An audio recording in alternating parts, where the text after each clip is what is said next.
And the recording has started.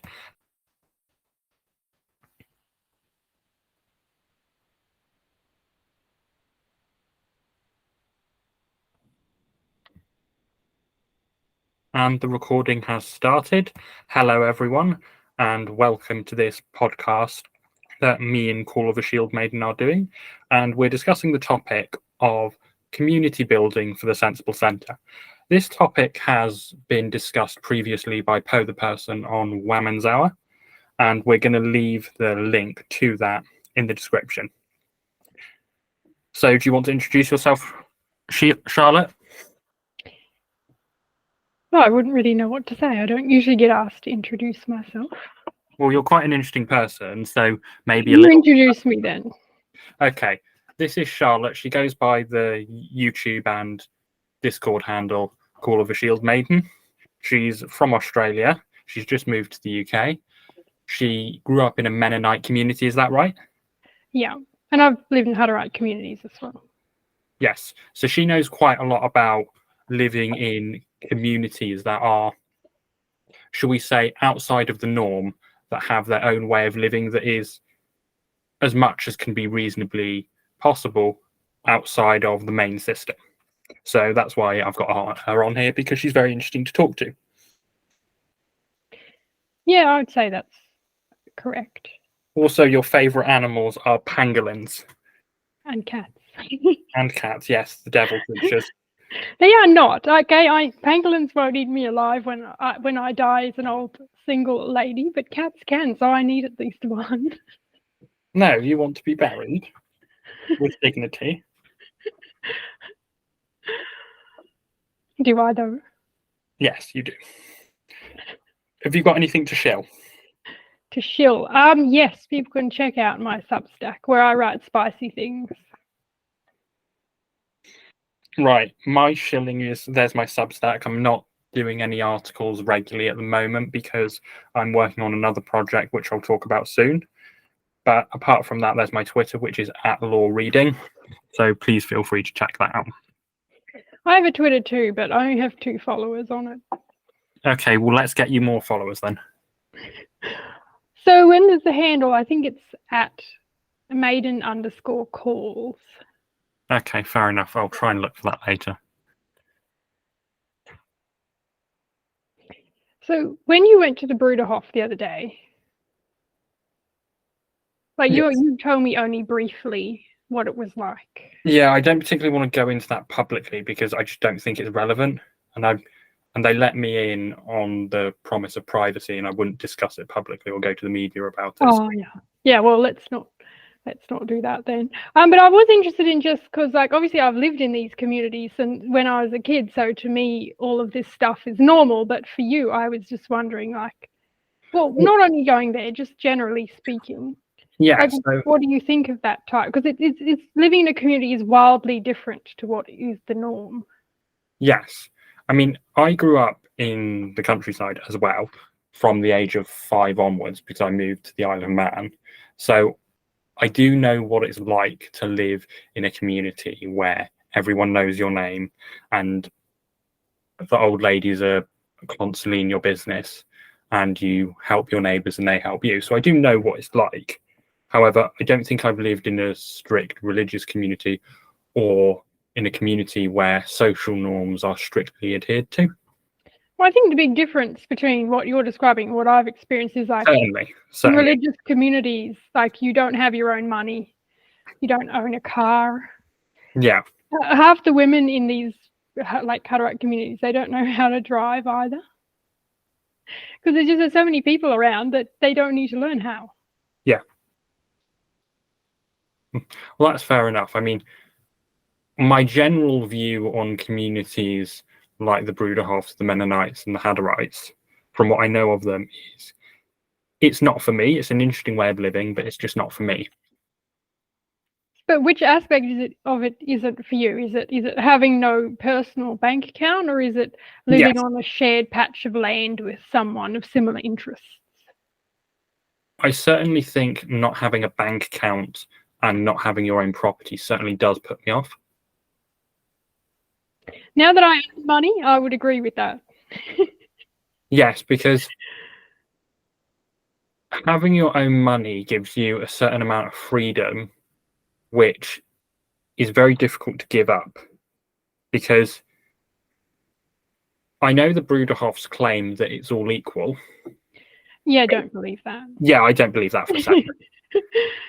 All relationships are hierarchical, and the Bruderhof community is no different. There is a hierarchical nature to it, and different members within the society or the group will have superior access to money, which gives them greater power. So there's no such thing as an equal community.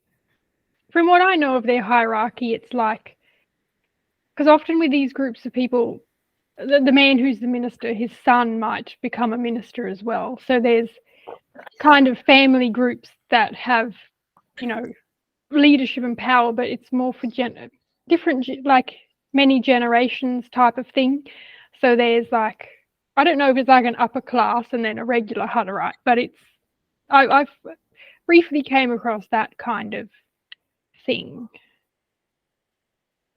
Yes, absolutely. Should we move on to talking about what we've briefly discussed in terms of sensible centrists either buying land together or creating places and moving to places where other sensible centrists can begin to move to over time?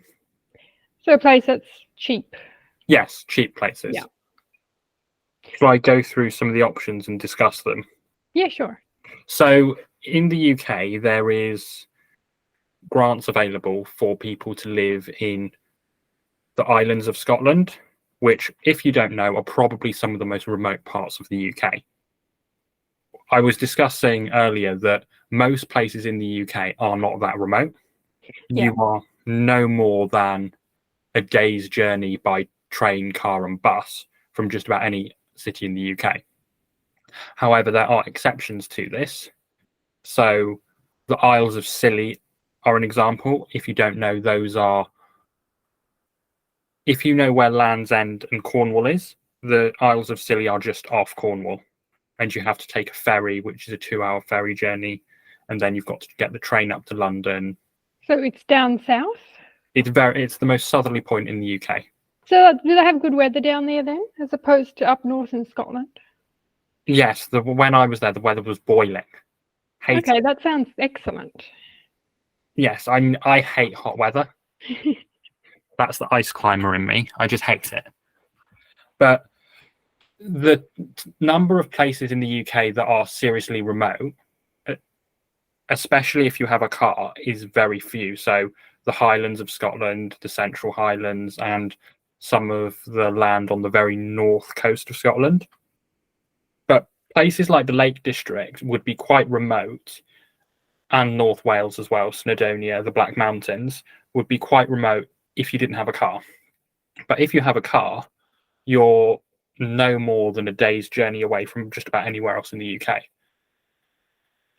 Well, I think being remote over here in the UK is very different to Australia. Well, yes, because Australia, you can drive for days in the desert and still... Anyway. Yeah. Yes. But to me, like somewhere drive 7 hours away, to me that's not remote. And if you're living there with a group of other people and you have what your daily needs sorted out there, is it, unless you're living there with very few people or no one, to me that's not really No, it's remote. not. And what Poe brought up in her discussion last night was quite interesting, because I'm not going to discuss Poe's specific life, but if you have family who you don't necessarily see that often or every day, and you live in a local town together, I don't see how your life is going to be that different if you move a couple of hours away, or even more than a couple of hours, 5-10 hours away. Because if you see family members once a week, your grandparents once a week, you can still do that from just about anywhere in the UK. So in the UK, there's lots of cheap old mining towns that there are schemes that I'm going to explain later that you can buy land and houses extremely cheaply if you agree to move there. But those towns are old mining towns, and they're no more than 10 hours away from just about anywhere in the UK. So if you have family who you live near, but you only see them once every fortnight, I don't think it's much of a difference for you to have your family in, let's say, Lincolnshire, and you live in County Durham, because it's a train journey away. The problem is more complicated if your grandparents or your parents are helping you with childcare every day or on a regular basis. Well, with in regards to that, if you're living at your community with like-minded people, like the care your grandparents help you out can be swapped for other people. Yes, it can be, but I don't know how I would feel. I don't have children, but I don't know how I'd feel if my kids were being cared for by someone who is not blood. Well, and Hutterite communities are lived at. Continue. Well, everyone knows everyone, so they're not like strangers. Yeah. And because they have shared outlooks on life, it's not like most of the kids don't have access to the internet, and then one kid can watch whatever they want and can share it. Yeah. So there's those benefits to it. Yeah, I'd certainly agree with that, because if you're living remotely means your income your need of an income is down further, so perhaps women wouldn't need to work or not work as much. Then they have more time to look after their kids as well. So it could balance out. Yes, it probably would, because most people, to some extent, can work from home or have some kind of hybrid working. And lots of people can work entirely from home. I know accountants who haven't been to the office in a year and they're allowed to work completely from home. So if you can work from home, going to a remote village somewhere, especially with a couple of friends, basket weavers or whatever, isn't really going to be that much of a challenge, in my opinion, especially if you're a Zoomer, because that might be the only way you get on the property ladder and stop paying rent. And I'd also add that a lot of Zoomers don't have very good relationships with their extended family, which may not necessarily be their fault. Yeah, I'd agree with those. I mean, moving to a remote community, I think we'd both agree, certainly in the UK, and building a remote community on paper isn't that difficult, because a lot of the issues that would come about for a certain set of people would be very minor. Well, I'm not sure about specifically the UK, because obviously I'm fresh off the boat. But I'm pretty sure, like in Australia, like, yeah, as long as if you're happy to live like 10 hours drive from Brisbane, you can get a very large patch of land in the bush, and you could start something quite easily. Yeah, my only point of distinction between someone like Australia or the United States is Australia and the United States have a very large landmass when compared with most European countries. That's true. Except Russia. Except Russia, yes. So if you were to live in a village in a different state from your parents, that might be more than 6 to 10 hours. It might be 2 days drive. Yeah, but Australians are also used to that. So it's different as well. I see, fair enough. Do you want to go through some of the options that there are in the UK for this type of property? Yeah, go ahead. So, right, you can't see it, but hopefully the audience will. I've got a PDF that I made with slides. So I'm going to go through the Scottish Highlands scheme, or the Scottish Islands scheme. What it is, in an oversimplified fashion, is the Scottish government providing a grant of £50,000 to persons who either want to move to or stay in those islands.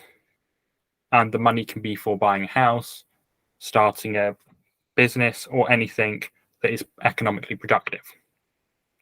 The grant is open to people who are below 35, as I remember correctly. But there are limited places available, or limited number of applicants will be successful to get this grant, because it's a grant of £50,000 and only 100 people can get it, because there's 5 million that's been put aside by the Scottish Government.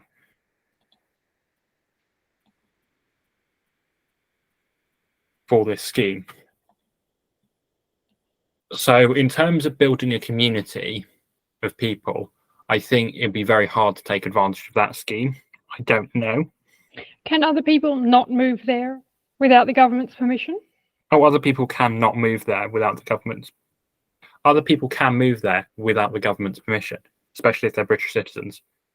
So if, like, is this money to buy any property or a specific type of property, or can you buy a farm or a large patch of land with it? You can buy a farm, a large patch of land, yeah. So if someone used that to buy a large patch of land, arguably other people could then come and live on that patch of land, even if they didn't get the grant? Yes, even if they so didn't. It could be utilised. It could be utilised, yes. But there's an issue with that. Which is? The problem in terms of population the islands of Scotland have is there's an absolute dearth of young people and people living there full time. However, there is no shortage of second homeowners. What? So shit's expensive? Yeah. Certainly much higher than the UK average. While I was looking at prices, on the Isle of Skye, which is the most accessible of the islands in Scotland, because you can get a bus from Glasgow that goes through the Isle of Skye. Yeah. Because there's a large bridge from the Scottish mainland to the island. A 3-bedroom cottage that needed a bit of work and was pretty remote. It was about an hour's drive from the nearest village, or probably less than an hour, but it depends based on weather, because the Scottish Islands have very poor infrastructure. So the Isle of Skye is quite big, because it's probably about 80 miles by 20, which is quite big. So because the infrastructure isn't very good, getting around the island can be quite difficult. But even so, this cottage was £380,000. Well, that's a bit exorbitant. Yes. And large family homes are very close to the millions. So your £50,000 wouldn't get you far in those islands. Do they have large patches of just land available? Yes, they do, but the land you couldn't really do anything on apart from farm sheep, and a lot of it is public land.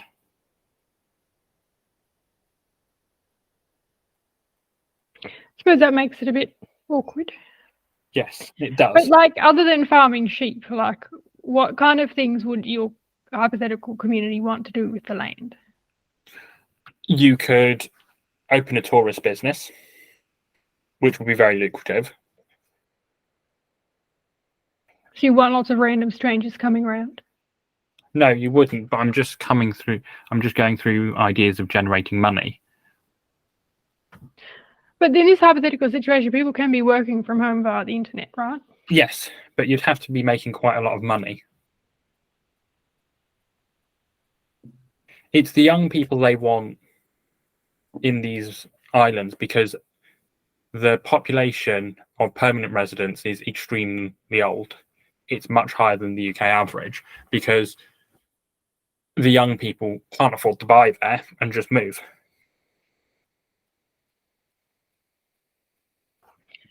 Well, they could start giving a discount to younger people on houses. That might help the situation. Yes, it probably would, but the issue is the Isle of Skye and other islands, the government doesn't own the housing.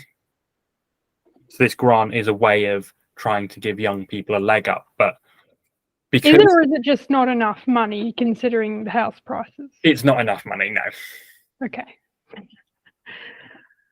Well, unless you had a lot of money already, it doesn't really seem to be very viable. No, it doesn't.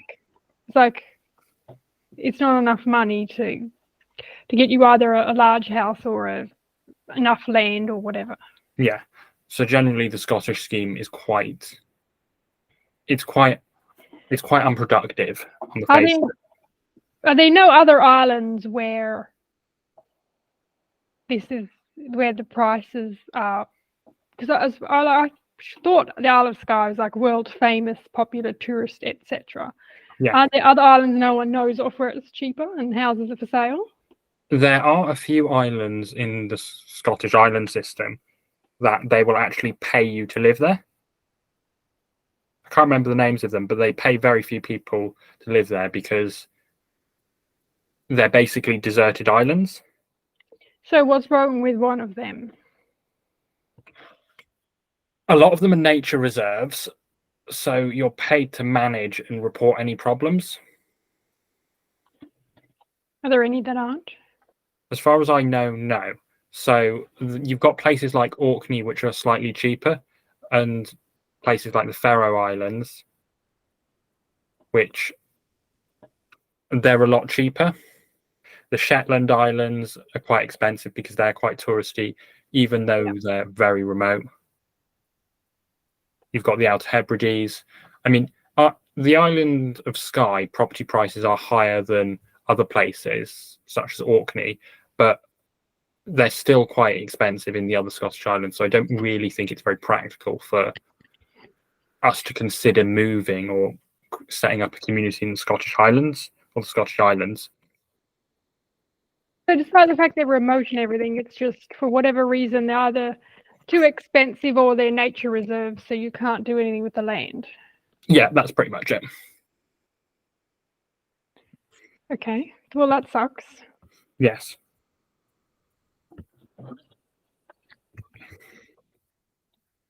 Do you want to go through the £1 houses in Italy and other places?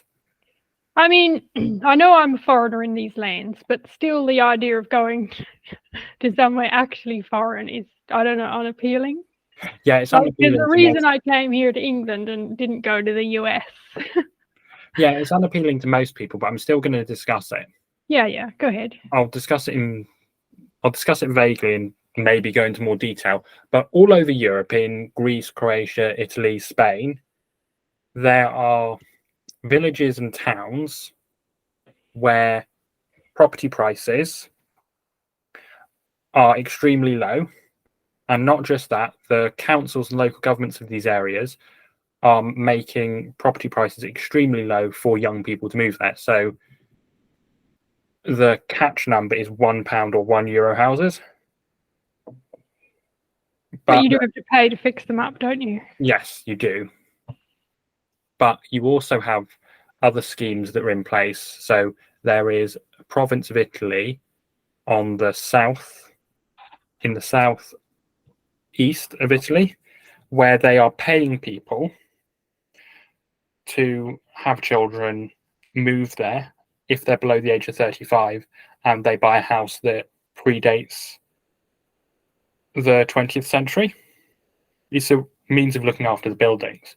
So in terms of schemes available throughout Europe, there are quite a lot. So you have the €1 scheme, which you do have to pay to fix it up. But there are also, in a lot of these towns, grants to pay for that. But what you also have are houses in these Italian, Spanish, and broadly European towns where they will sell you the house for €5,000 and it's in much better nick. But you have to commit to living there for between 10 and 15 years normally, because I've had a look at a few of these schemes, and a lot of these schemes, some of them are quite rigid and some of them seem quite flexible. But if people are wanting like settle down and have kids and stuff, that's not a big deal to be obliged to stay there for 15 years. Yeah, it's not. I mean, you don't have to stay there every day. I mean, it depends on the village and town you're looking at, because some of them only require you to stay for 150 days of the year. So less than half the year there. So you could just have it as a holiday house, basically. Yes, if you can work remotely. it could be a holiday house, but that would be on a case-by-case basis.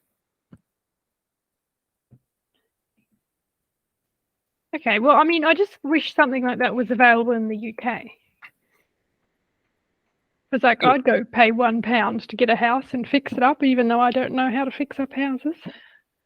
I mean, that's something that we should start doing in our circles, because I'm pretty practical in terms of houses. Certain things I can do. I can lay underfloor heating, I can paint, I can strip stuff down back to the walls. And I think that would be quite productive if there was a means of teaching people in our circles these skills. Yeah, for sure. And yeah, I can paint too. If you make me angry, I can paint twice as fast. I see. Does your painting look like a bad replica of a Jackson Pollock painting, though? No, I will get the wall looking properly. You'll Okay. just hear the roller going up and down very fast. Good. What I think could happen if a certain number of sensible centrists were to move to one of these villages and raise families there is a lot of these villages are relatively remote, but then are in the middle of nowhere shithole towns. So there's one of these towns which is very close to a ski resort. So in a lot of these towns, you could start businesses relatively easily for tourist purposes. And if the property prices are quite cheap, which they are in a lot of these areas, you could even do retreats and stuff. What, like hippie ones where you go to do yoga? No, I was thinking more religious ones or political retreats. So you know Lambda from Lambda's Bible studies, he does his own retreats. I'm only vaguely aware of that. Yes, but there are lots of people in our circles who organise events. And if you had a group of sensible centrists in Italy, in a village or a town there, you could look into doing events there in that village and town.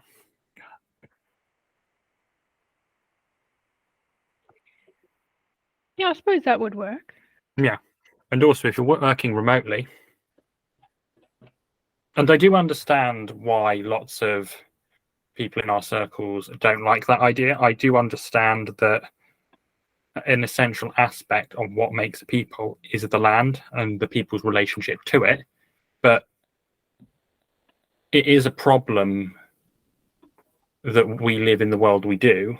And there are going to be ways around dealing with some of the problems, such as central bank digital currencies and 15-minute cities, that aren't exactly going to be in line with a nationalist ideal. You're being realistic here. Yes. Okay. Because if you have groups of sensible centrists who make up significant portions of villages all over Europe, it's going to be quite easy for sensible centrists to, as a community, avoid the worst effects of 15-minute cities and other abominations that the public-private partnership wants to think up. Surely if you're out of major built-up areas, these 15-minute city stuff is less of a problem? I don't know. Because I'm just trying to imagine, like, how on earth are they going to police some remote community in the middle of nowhere in Australia? Like, I just don't think they would bother. No, but they might ban cars. I mean, they're on about banning petrol cars. Well, they want no more new cars, petrol cars sold in Australia by 2030 or something ridiculous. Yeah, it's the same in the UK. And there's also talks about banning petrol cars about that time as well. It's just a bit soon. Like, that's only, what, 7 or 8 years away? Yeah, 7 or 8 years. I just don't think enough people can transfer to electric cars in that time. Well, if you ask my friends Scrump and Evelyn, they'll argue that that is the point. They're public-private partnership. The current regime does not want you to have a car. They want you to stay and live in the pod.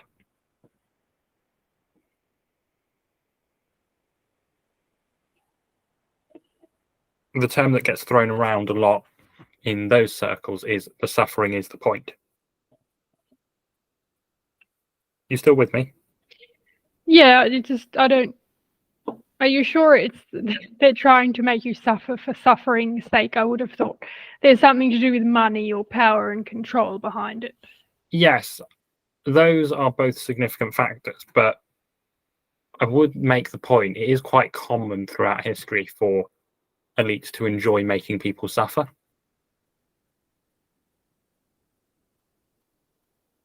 But anyway, that's going off topic a bit.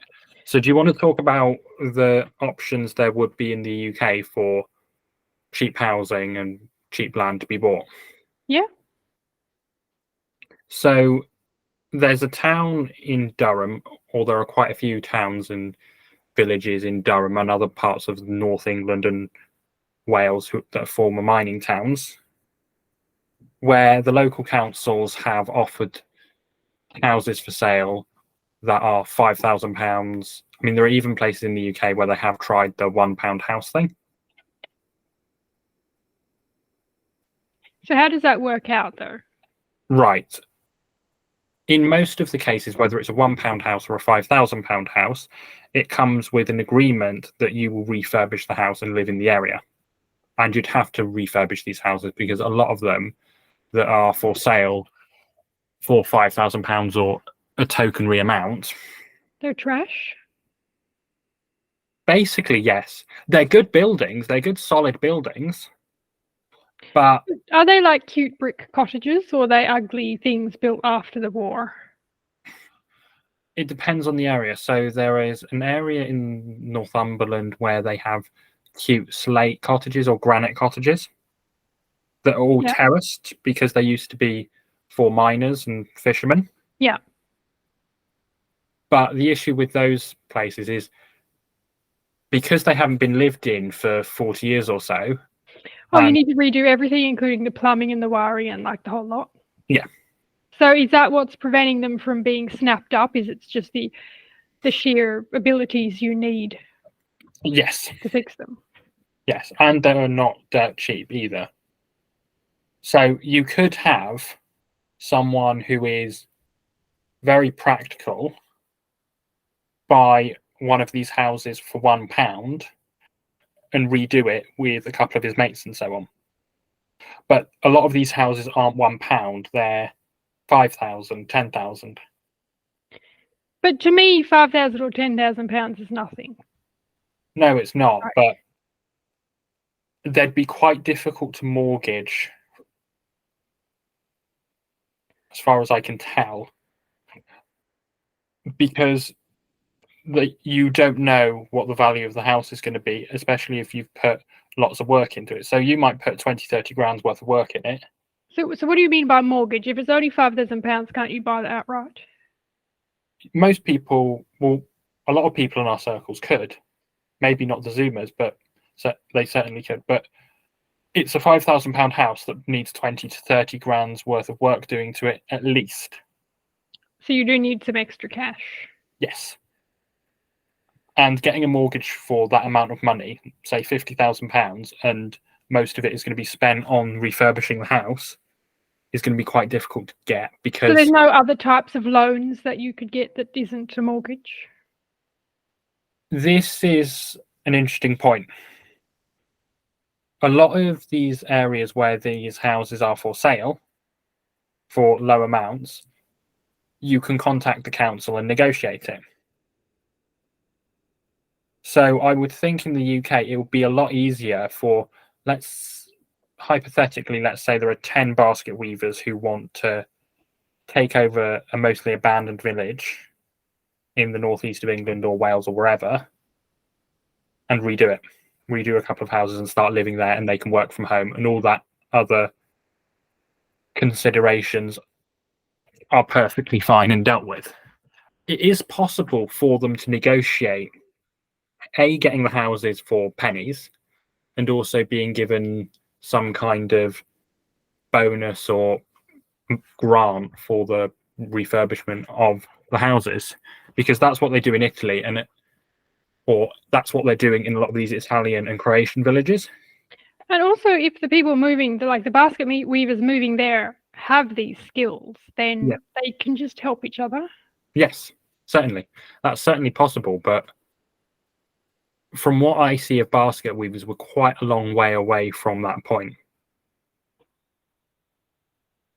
Well, you just have to find the right people, because I could imagine that. Yes, it's not unfeasible.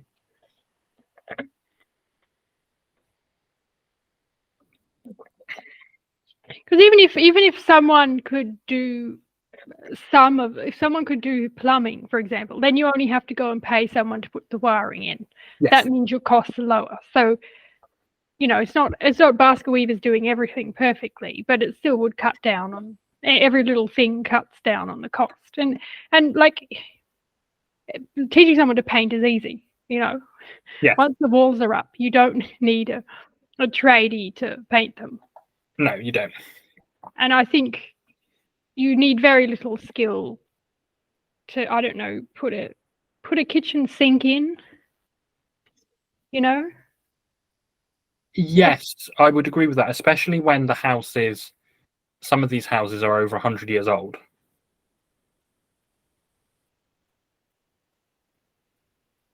It depends what you were doing to it. Because when you put... I'm just imagining worst case scenario where you got to gut it. Yeah, I mean, you probably will have to gut these houses, because a lot of these houses, from the photos I've seen, are trashed. But okay, yeah, it certainly is doable, especially if you had a group of basket weavers who were that way inclined and had those skills. And what you could also do is, for basket weavers who perhaps wouldn't have the skills or wouldn't have the time to go do that, with the basket weavers who we'll call the initial adventurers, they could buy up more houses, redo them, and sell them to other basket weavers. Yeah, I suppose. Yeah, that makes sense. It's just, if I was a dude, I would be able to do all this stuff. But alas, I'm not large enough to build a house by myself. It's just very annoying, because I think it would be pretty easy to learn the skills you need, because my brothers can do all of this. Yeah. Is it? I don't know what it is. Is it our generation think we need certificates and a university education to do everything? Yes, so normally to do plumbing, electricity, commercially, you need a license and you need to be approved by the regulatory body. But it depends what you do in terms of plumbing, because doing basic DIY plumbing, you can learn relatively quickly. Wallpapering, you can learn relatively quickly from YouTube. But I mean, can you not hire one licensed plumber to go down the group of terraced houses and be the official dude who signs off paperwork or whatever, but who actually does the work? Yeah, you could do that. I mean, the government doesn't have a camera set up in there. No, they don't. I mean, in terms of cost, getting a plumber to redo the water, fit sinks and clean pipes or whatever needed doing wouldn't be ridiculously expensive, especially if you got the plumber in to do all the houses at once over a period of days. Because they would have to get out to the remote location. You mean like they come out for a week? Yes, but these remote locations aren't that remote. So these towns and villages in County Durham, Northumbria, wherever, that are basically deserted, but not entirely. So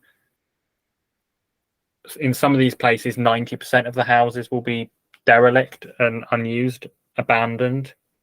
These villages aren't too far from cities like Newcastle, Durham. They're at most an hour's drive. So getting labour isn't going to be a huge cost or a huge hassle. So, I mean, from my background where, like in my family, everyone's DIY, they can build houses and all that. This seems to be like, this is ideal. So what is it actually stopping this from happening? I was hoping you'd ask that question. We're not very organised as a movement. That is the simple crux of it. We're really not organised, because other movements have regular meetups with people, and those meetups are so regular that it happens weekly. Yeah. It is a problem that we don't have many people who are willing to get off their backside and come to an event. Yeah, sometimes I feel like being very harsh, because it's like there's so many people in the local weave. Why do I never see them? Yeah, it's annoying. It is annoying. And I think it needs to change, because we might have a couple of thousand people or 1,000 or so people in UK basket weavers, but the number of people who regularly attend basket weavers, What, 50 of them? maybe nationwide. It depends, because I haven't been to a Scottish weave. There hasn't been a Scottish weave, as far as I know, in about a year. And part of the problem is quite genuine in Scotland, because a lot of Scottish basket weavers live very remotely. So there are Scottish basket weavers who live in Orkney, who live in Glencoe, or live in villages that are adjacent to those places. But there are... They need to do a Zoom weave then. Yeah. I mean, myself and Fez were having this conversation a couple of weeks ago at a London basket weave, and we were having this conversation with a visiting American, and America, it's the same problem as up in Scotland. People are mostly scattered all over a large landmass, so it's quite hard for people to organise. But what Fez was saying is, plan weaves little and often and give advance notice. And I think that could work and should work. But that would mean each place would kind of need someone to be aggressive about weaving, because... Yes, there needs to be natural leaders who start to take charge in basket weavers, for basket weavers to become a more regular thing and become a launch pad. Because basket weavers is a brilliant idea, and a lot of the problems that people complain about in our circles could be solved, at least at the local level, at least within our community. So take dating, for example. Yeah. There are lots of single men in London basket weavers. Yes, I know. If London basket weavers was better organised, we could run dating events that were aimed at normie women, and we just didn't mention that, oh, we're extremely right-wing. So you get to know them first and introduce them to your ideas slowly. Yes, exactly. And Louise Perry's had a similar idea to this. She's doing some dating event in London. Yeah, Poe mentioned it. Yes. Isn't it pretty soon? Yes, it's next week, I think. It's on a Wednesday, or I would attend. But basket weavers could be a launch pad for quite a lot. I agree with everything. Everything is great about basket weavers, except where are all the people and why do they not show up regularly? Yes. Everyone's always busy, always going play, always doing stuff. It's like, ugh, so annoying. Yeah, people in our circles are generally quite opposed to action. Do they all have like social anxiety? I think that is part of it. I think social anxiety is a huge part of it.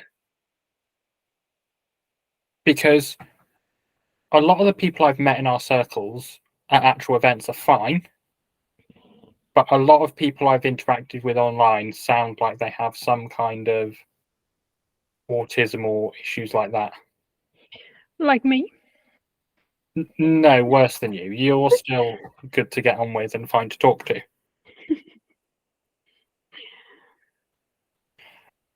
But I see this with fundraising as well.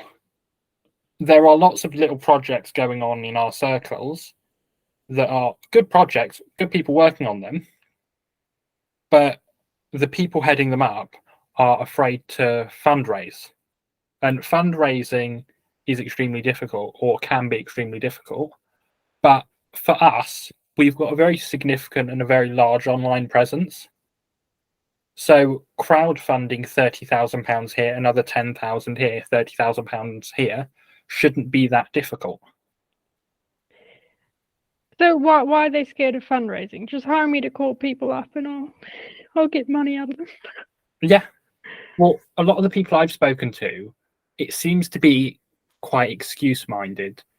They're saying, "Oh, we'll get taken off GoFundMe, we'll get taken off Kickstarter." Oh, all of that. How do they know if they won't try? Yeah, exactly. This is a conversation and argument I have, because there are people in our spheres that are quite technically minded, and they're on about making payment processes that are independent for us. And that's fine. It's a good idea.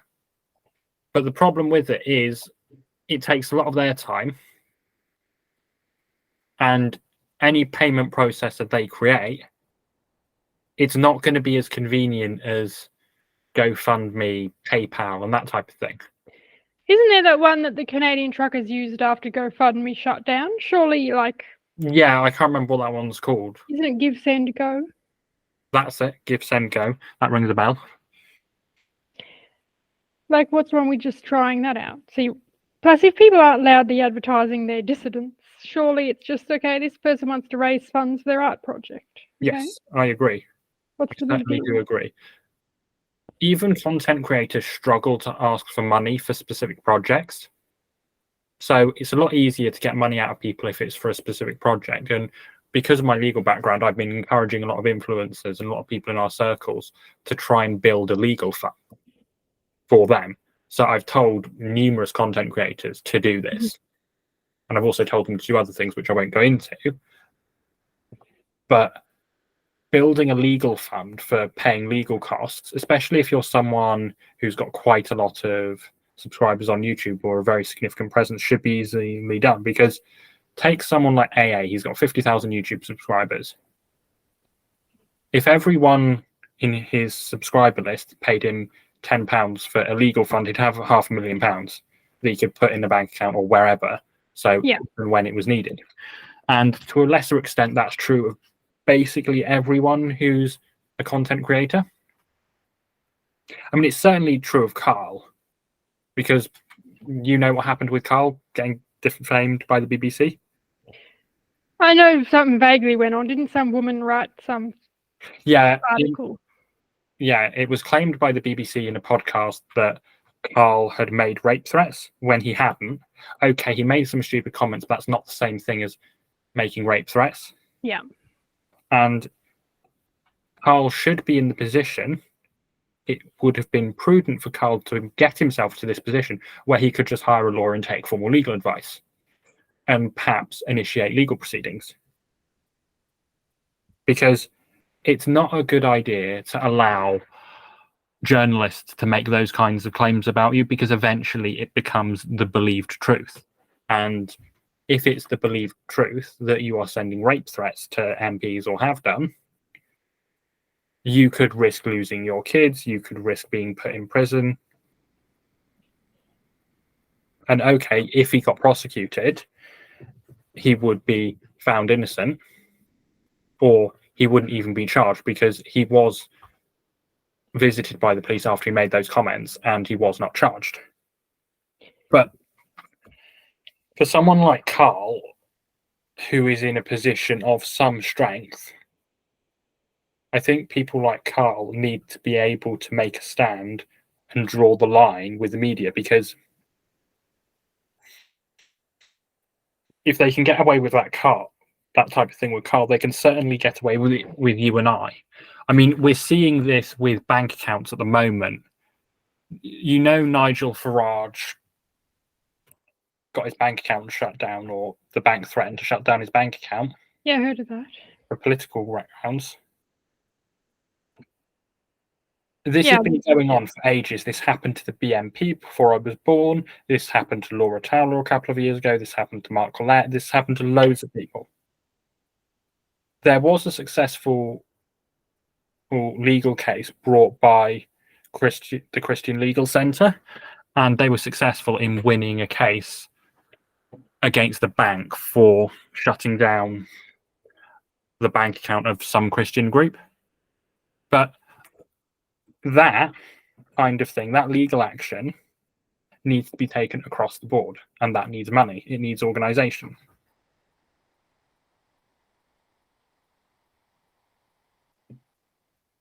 So why do none of these people do this then? I know this is very off topic from buying houses, but it's still the general trend of people just sitting back and doing nothing. I don't know. I mean, with specific content creators, I'm using I mean a lot. I need to stop it. With specific content creators, I don't know. I think to some extent it is laziness.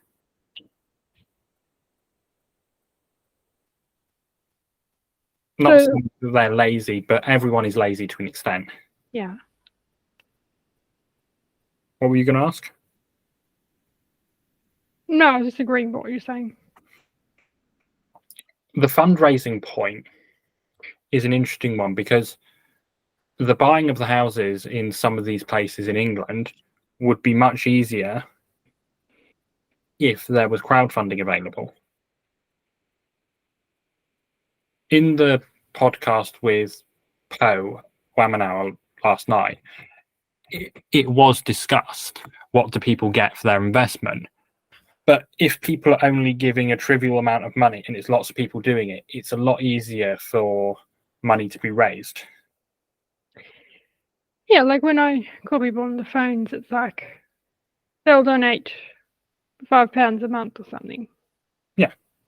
If a whole lot of people do that, then you do end up with a significant portion of money. Yes, you do. So I think we're coming to quite a nice conclusion here. I would agree with you, certainly to an extent, that building a community and buying houses and overtaking a somewhat derelict town in the UK is preferable to doing it in another country. And it certainly is possible. It certainly is doable. Just need the right people. Yes, you need the right people. And those people need to be found and in a position where they can take up this opportunity. So someone like yourself who works from home, it's certainly doable for you if you had a team of people who were willing to do it with you. Yeah, I definitely need the support because I can't single-handedly renovate a house. No one can. And I think this is one of the flaws of the internet, because a project like this would have to be organised face-to-face, in person, with people you have pre-established relationships with.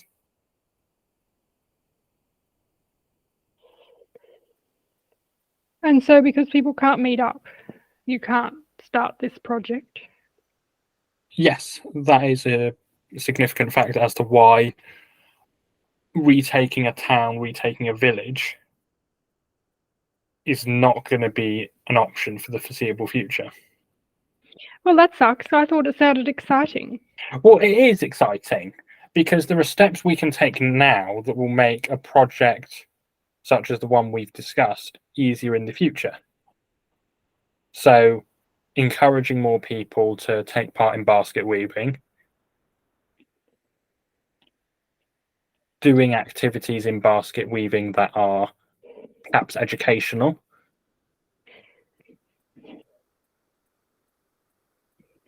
Like what kind of things? Well, it really depends. So,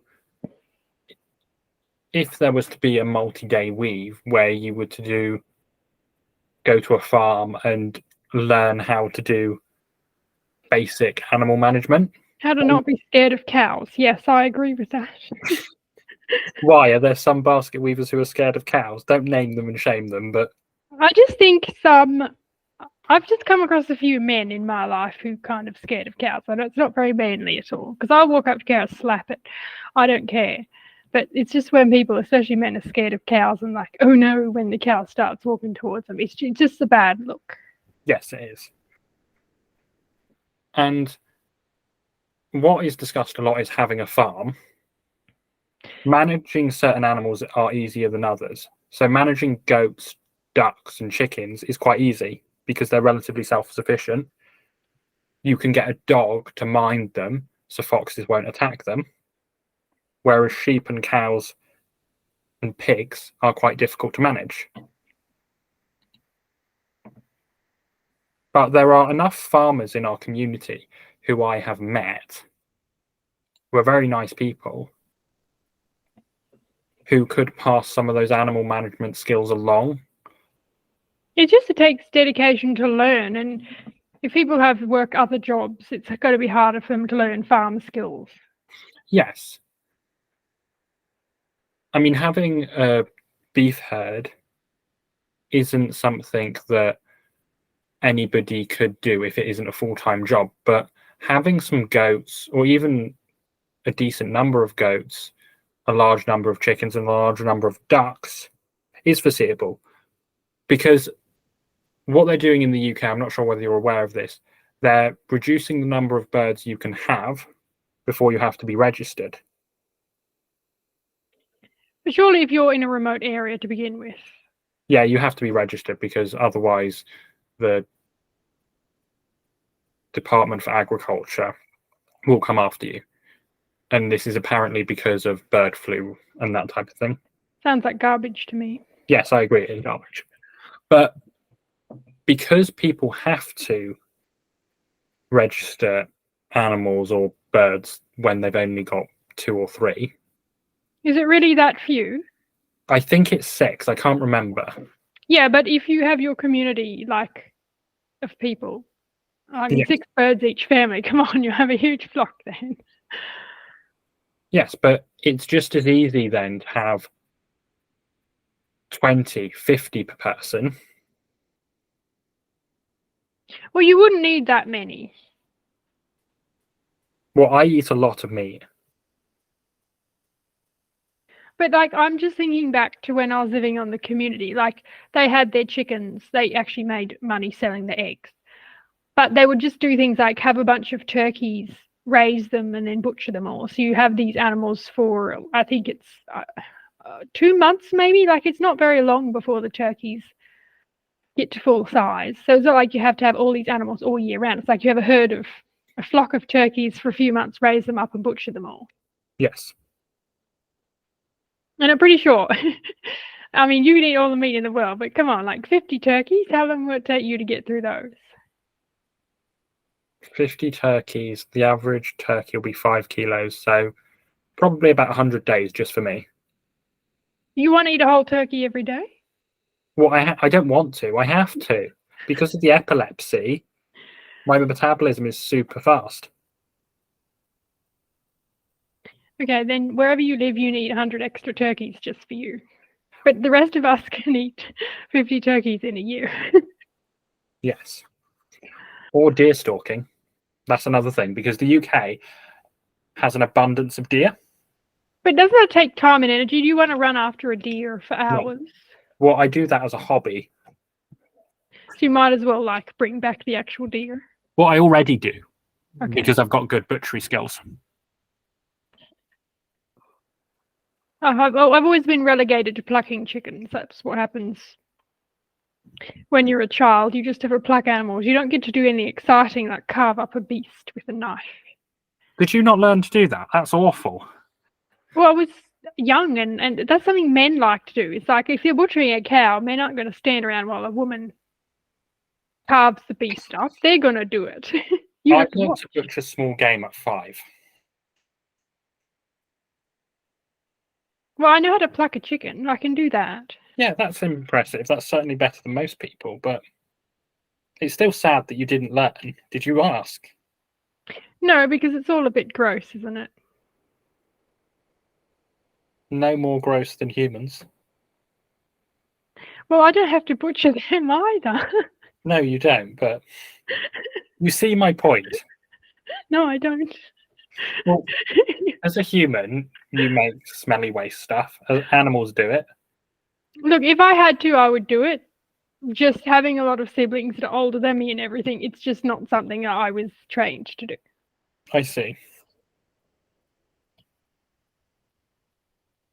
I think we've pretty much discussed everything that I've wanted to. Yeah. It certainly is more doable than most people would accept, but the biggest problem is the quality of people and what people are willing to do within the movement. Yeah, I think it would work. You just have to find the right people. Yes. And putting things in place that will help people who are perhaps not the right people now, but will help them improve and become better people in the future. Surely a lot of people might be scared to move somewhere remote, but if there's already a bunch of families living there, Yes. that would change the mind. And especially if, yeah, it's a recce house have to buy, but they've just seen the examples of 5 others being fixed, and the people already living there have the skills to help them. Yes. I think doing something like this, you kind of need a spirit of adventure, and I don't think everyone has that. No, they don't. But what does improve the spirit of adventure is having nothing to lose. And with a lot of Zoomers I meet in our circles, they really don't have much to lose. But would you want a lot of young single men doing this, or would you want families? You would want families, but if we can get to the point where we have a group of people who are ready to do this, I think finding these guys a girlfriend would be a lot easier as part of the process. So if basket weavers is becoming more common and people at basket weavers are becoming more trusted, it's foreseeable for people to start bringing female friends, female acquaintances to basket weavers. Because there are a few girls in my law class who are somewhat right-wing, quite lonely, who I think would get on really well with basket weavers. So, like, what's preventing them from coming? The fact basket weavers is just...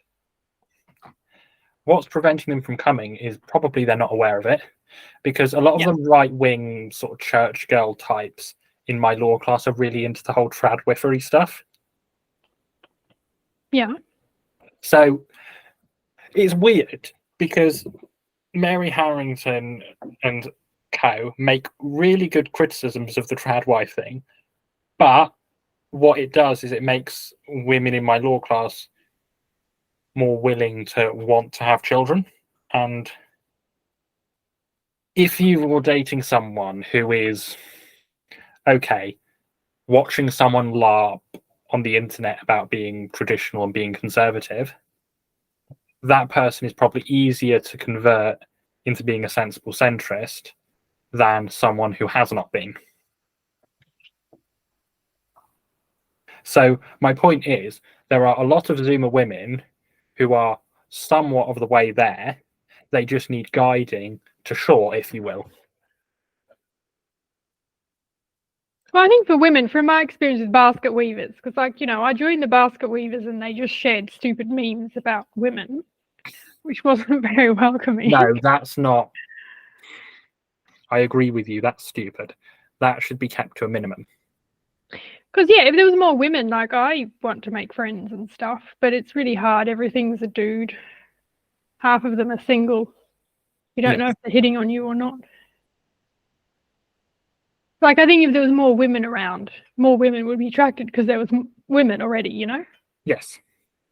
And having more women will make it easier for basket weavers to start families. Yeah. Because certainly London basket weavers has quite a high, I don't know what the word is, but marriage rate among basket weavers.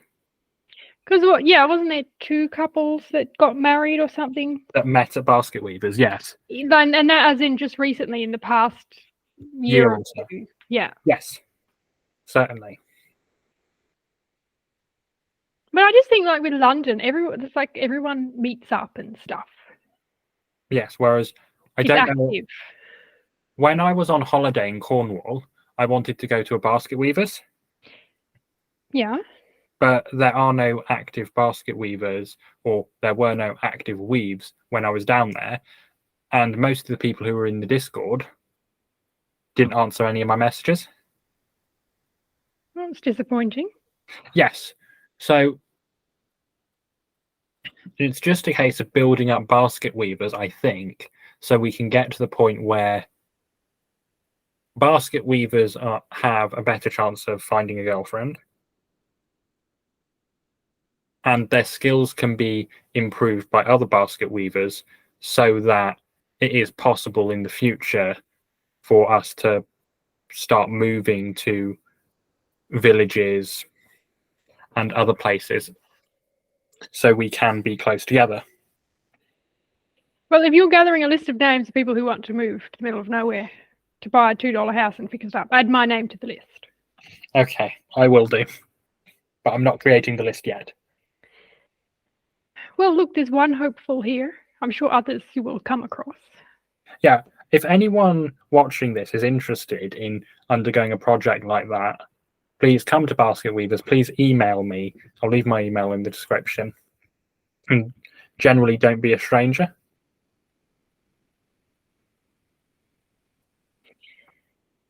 Yeah, it would be good if more people got active. I just think nothing can really happen until more people start showing up. Yes. Certainly, certainly. More people do need to show up. Thank you very much for watching, and goodbye.